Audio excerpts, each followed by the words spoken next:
Hi friends, ఈ ఛానల్కి కొత్త వచనాలు లైక్ చేయండి, షేర్ చేయండి, సబ్స్క్రైబ్ చేయండి. మీరు విన్నది నిజమే. టైటిల్లో చెప్పినట్టు ఒక హాలీవుడ్ విఎఫ్ఎక్స్ గ్రాఫిక్స్ కన్నా మన తెలుగు సినిమాలో ఉంది. సో హాలీవుడ్ సినిమాని దాటేసిన ఆ తెలుగు సినిమా ఏది? సో అవెంజర్స్ కన్నా మన తెలుగు సినిమాలో అత్యధిక VFX shots and graphics design చేశారు. సో ఈ వీడియో మొత్తం చివరి వరకు చూడండి, ప్రతి ఒక్క డీటెయిల్స్ తెలుస్తుంది. Hello friends, Baahubali was Avengers. So మీరు విన్నది నిజమే. బాహుబలిలో అవెంజర్స్ ఇన్ఫినిట్ వార్ కన్నా ఎక్కువ విఎఫ్ఎక్స్ షాట్స్ ఉన్నాయంటే నమ్మగలరా? ఈ వీడియోలో మనం దీనిపై పూర్తి వివరంగా ఆసక్తికరంగా తెలుసుకుందాం. మీకు ఈ సినిమా టెక్నాలజీ అంటే ఇష్టం ఉంటే ఈ వీడియో మిస్ అవ్వకండి. సో ముందు కాస్త అంకెల దగ్గర వెళ్దాం. సో మార్వెల్స్ అవెంజర్స్ ఇన్ఫినిట్ వార్లో ఉన్న విఎఫ్ఎక్స్ షాట్స్ మొత్తం 2912. కానీ మన బాహుబలి 2 ది కంక్లూజన్లో విఎఫ్ఎక్స్ షాట్ మొత్తం 4500+, అంటే దాదాపు 1500 షాట్స్ ఎక్కువ. ఇప్పుడు మీ మనసులో డౌట్గా రావచ్చు, అవెంజర్స్లా భారీ బడ్జెట్ హాలీవుడ్ మూవీతో మన బాహుబలి ఎలా అని. సో పోల్చడం ఎలా అని సో అక్కడే క్లారిటీ చెప్తా. రీజన్ చెప్పకపోతే షాక్ అవుతారు.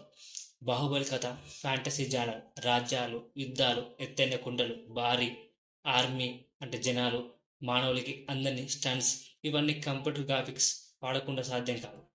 మహాష్మతి రాజ్యంను పూర్తిగా విఎఫ్ఎక్స్ ద్వారా నిర్మించారు. పెద్ద యుద్ధ సీన్లు, క్యారెక్టర్స్, డూప్లికేషన్స్, ఇవన్నీ గ్రాఫిక్స్. అంటే ఒక్కో ఫ్రేమ్ దాచిన సీక్రెట్ వెనుక, వెండితెర వెనుక ఉన్న 1000 కళల 1000 మంది పనిచేశారు. అవెంజర్స్ లాంటి సినిమాలో 1-2 గ్రాఫిక్స్ భారీనైనా చాలా సీన్లు రియల్ సెట్స్లో ఫిల్మ్ చేస్తారు. కానీ బాహుబలి జస్ట్ గ్రాఫిక్స్ కాదు, గ్రాఫిక్స్ మీదే అంతా ఆధారపడి ఉండడం వల్ల ఎక్కువ విఎఫ్ఎక్స్ షాట్స్ అవసరమయ్యాయి. ఎస్ఎస్ రాజమౌళి లాంటి విజన్ ఉండగా సొంతంగా మన టెక్నాలజీ పైన ఆధారపడాల్సి వచ్చిందని మీరు అర్థం చేసుకోవచ్చు. సో ఇండియాలో బాహుబలి సినిమాతో భారతదేశం విఎఫ్ఎక్స్ రంగంలో గొప్ప అభివృద్ధి చూపించింది. ముంబై, హైదరాబాద్లోని స్టూడియోలు మకుట విఎఫ్ఎక్స్, ఫైర్ఫ్లై క్రియేటివ్ అంతర్జాతీయ ప్రమాణాలను ఫిట్ అయ్యేలా గ్రాఫిక్స్ డెలివర్ చేశారు.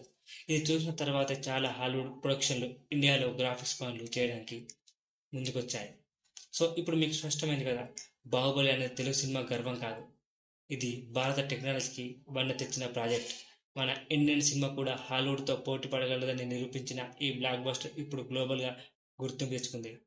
మీరు ఈ విషయాన్ని ముందు నుంచి తెలుసుకుంటే కామెంట్ చేయండి, లేదా ఇప్పుడే తెలిస్తే జై బాహుబలి అని కామెంట్ చేయండి.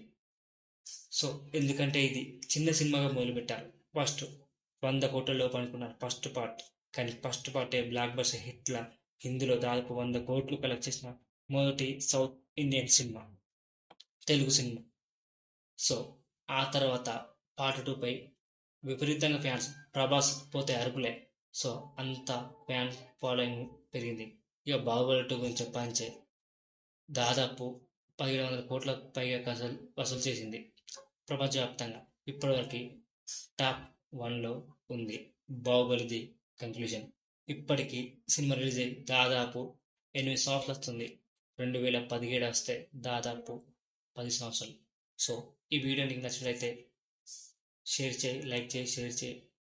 సో కామెంట్లో జై బాహుబలి అని కామెంట్ చేయండి. ఈ ఛానల్కి కొత్త వచనాలు లైక్ చేయండి, షేర్ చేయండి, సబ్స్క్రైబ్ చేయండి.